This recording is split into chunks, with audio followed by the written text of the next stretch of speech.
जय श्री राम। आपण मैंने देखुंत ये आमर कटक गड़गड़िया घाट। गड़गड़िया घाट रे आमर आज बणिया साई वृंदावन बिहारी रामचरित्र मानस कथा आसंता काली ठारू आरंभ होब। आज तार अच्छी कलश शोभा यात्रा। आमर समस्त भक्त मैंने आसी ए गड़गड़िया घाट रे आसी पहुँची कलश शोभा यात्रा आमर बर्तमान पूजा आरंभ हो गला। आसतु आमे बर्तमान जीवा आमर जो पूजा चली गड़गड़िया घाट रे। एठू आमर कलश शोभा यात्रा आरंभ होब। कटक बणिया साई वृंदावन बिहारी मंदिर आज कलश स्थापन करा जीवो, पूजा अर्चना करा जीवो। आसंता काली अच्छी संध्या 7टारे व्यास पूजन। से अच्छे आमर वरिष्ठ वक्ता पंडित चरण काशीनाथ महाराज। आमर आपण मैंने जानी पंडित प्रकाश महाराज जी तांकर 9 दिन धरी रामकथा करेंगे। आपण मानक समस्त को अनुरोध आपण प्रभु श्रीराम को कार्य में आपण आसिक योगदान दिंतु, प्रभुंर कथा श्रवण करूँ। आम या पूर्व आम गोटे पत्रिका आपण मान पाखक पठाइलु। आपण मैंने बहुल मात्रा रे आसी यही कार्य में जोग दिंतु। आपण मानक मोर विनम्र प्रार्थना। निश्चय भाव आसी पहुँचे। आसंता काली ठारू कार्य आमर आरंभ होब। आज अच्छी आमर कलश शोभा यात्रा बा कलश स्थापना आज अच्छी, पूजा अर्चना आज अच्छी। आम ताकू आपण मानक संध्या समय देखू।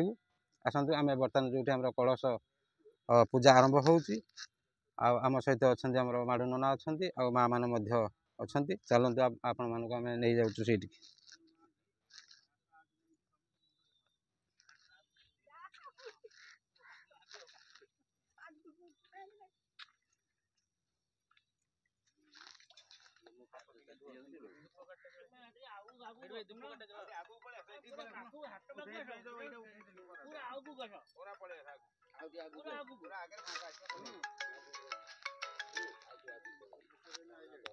हाँ भिडियोटा करुच्ची पूरा ये जो आमर गड़गड़िया घाट सीधा जो गछ अच्छी से गछ पाखक पलि आसबे। गोटे ऑटो थुआई। हाँ ब्लू कलर ऑटो गोटा थुआई।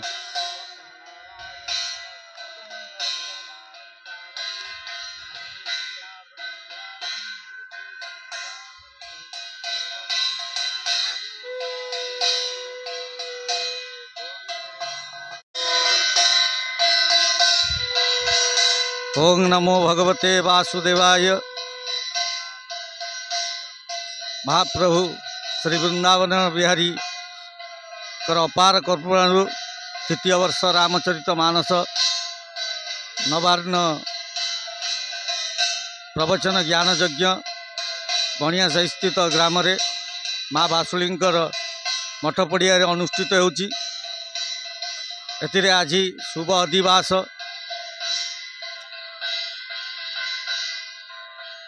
अधिवास एथिरे अछंती आमर कर्ता नीर भाई आ टुल्लू बाबू, पंडित लोचन शतपथी महोदय आमर प्रिय माड़ू नना आज शुभ घट स्थापन करेंगे।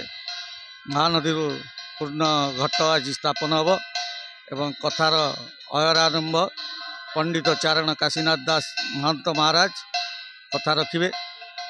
एवं ये चैनल माध्यम मु समस्त को निवेदन करी जो था भी जी आमर सब्सक्राइबर जी आमर सहयोगी समस्ते अनुष्ठान रे रामायण कथारे राम कथारे जोगदे निजक धन्य मन्य करने सहित भगवान आशीर्वाद लाभ करवा एवं এই মহাର୍ঘରେ ନିଜକୁ କୃତାର୍ଥ କରିବେ।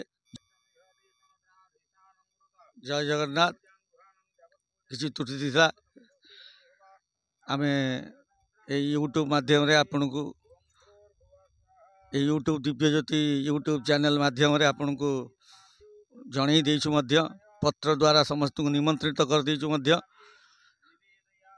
ଫେସବୁକ୍ ମାଧ୍ୟମରେ ବି ନିମନ୍ତ୍ରଣ କରିଛୁ, ଇନଷ୍ଟାଗ୍ରାମ ଫେସବୁକ୍ ଯାହା ଦ୍ୱାରା ଆମେ ନିମନ୍ତ୍ରଣ କରିଛୁ ସମସ୍ତେ ଦେଖିଛନ୍ତି।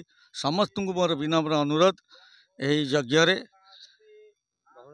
ବହୁଳ ମାତ୍ରାରେ ସାମିଲ ହୋଇ ଏହି ମହାର୍ଘ୍ୟରେ ନିଜକୁ କୃତାର୍ଥ କରିବା ସହିତ ପରିବାରର ସଂସାର ମଙ୍ଗଳ ନିମନ୍ତେ କାମନା କରିବେ ଏବଂ ଭଗବାନଙ୍କର ଆଶୀର୍ବାଦ ଲାଭ କରିବା ଭାବେ 13 ତାରିଖ ଆମର ହେଉଛି ଉଦ୍ଯାପନ ଦିବସ।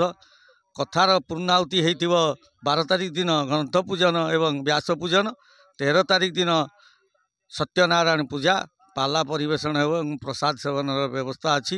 ସମସ୍ତ ଭକ୍ତମାନଙ୍କୁ ମୋର ବିନମ୍ର ନିବେଦନ, ଆଉ ଥରେ ପୁଣି ବିନମ୍ର ନିବେଦନ, ଏ ଅନୁଷ୍ଠାନ ତରଫରୁ ଭାଗବତ ପ୍ରେମ ପ୍ରସାଦ ଭକ୍ତି ଅନୁଷ୍ଠାନ ତରଫରୁ ଆପଣମାନଙ୍କୁ ପୁଣି ବିନମ୍ର ଥରେ ନିବେଦନ, ଆପଣମାନେ ବହୁ ସଂଖ୍ୟାରେ ଯୋଗଦାନ କରି ଏହି ଯଜ୍ଞକୁ ସାଫଲ୍ୟ ମଣ୍ଡିତ କରିବା ହେବେ ଏବଂ ଭଗବାନଙ୍କର ଆଶୀର୍ବାଦ ଲାଭ କରିବା ହେବେ, ଏତିକି ମୋର ନିବେଦନ। ସମସ୍ତ କର୍ମକର୍ତ୍ତାଙ୍କ ତରଫରୁ, ସମସ୍ତଙ୍କର ବ୍ରାହ୍ମଣ ମଣ୍ଡଳୀଙ୍କ ତରଫରୁ ଏବଂ ସମସ୍ତ ଗ୍ରାମବାସୀଙ୍କ ତରଫରୁ ଆପଣମାନଙ୍କୁ ପୁଣି ଥରେ ବିନମ୍ର ନିବେଦନ। ଜୟ ଜଗନ୍ନାଥ, ଜୟ ଜଗନ୍ନାଥ, ଜୟ ଶ୍ରୀରାମ।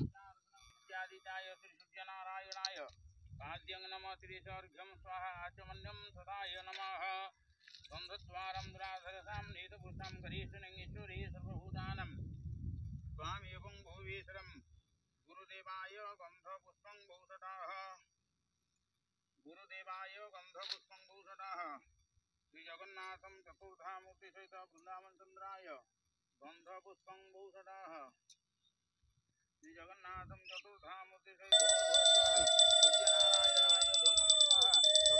जय जगन्नाथ। मु श्री सुशांत कुमार साहू आमर बक्सी बजार बणियासा स्थ वृंदावन चंद्र बिहारी ठाकुर प्रांगण में ए वर्ष गत वर्ष होता है आमर द्वितीय वर्ष नवदिनात्मक रामचरित मानस अनुष्ठित एवं आज तार आज माने घटस्थापन होउची। आमे महानदी गड़गड़िया घाट को आसीजु जल नहीं अभिषेक करूँ एवं आज ठारू आमर आरंभ हम प्रथम दिन रु आज काली आमर प्रकाश महाराज तांकर नवदिनात्मक श्री रामचरित मानस पारायण परिवेषण करेंगे। एणु मु आपण को आमर ये बणियासाई वृंदावन चंद्र बिहारी ठाकुर माँ बासुली पीठर आपण को विनम्र एवं सादर निमंत्रण जनाऊँगी। यही आमर जो यूट्यूब चैनल माध्यम आपण माने ईश्वर कृपा लाभ करने एवं सर्वारिष्ट खंडन आपणकर उत्तरोत्तर उन्नति आपण माने आसी सहयोग करंतु एवं योगदान दियंतु। आमर यही रामचरित मानस ठाकुरंकर जो नवदिनाथ आपको साफल्य मंडित करवा हूँ। जय जगन्नाथ।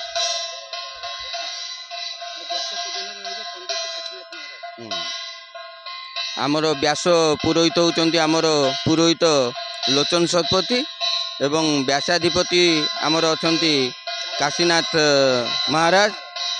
महाराज एवं आमर प्रवक्ता होती प्रकाश चंद्र बेहेरा से नवदिनात्मक आमर रामचरित मानस को पाठ करेंगे आपन को परिवेषण करेंगे। जय जगन्नाथ।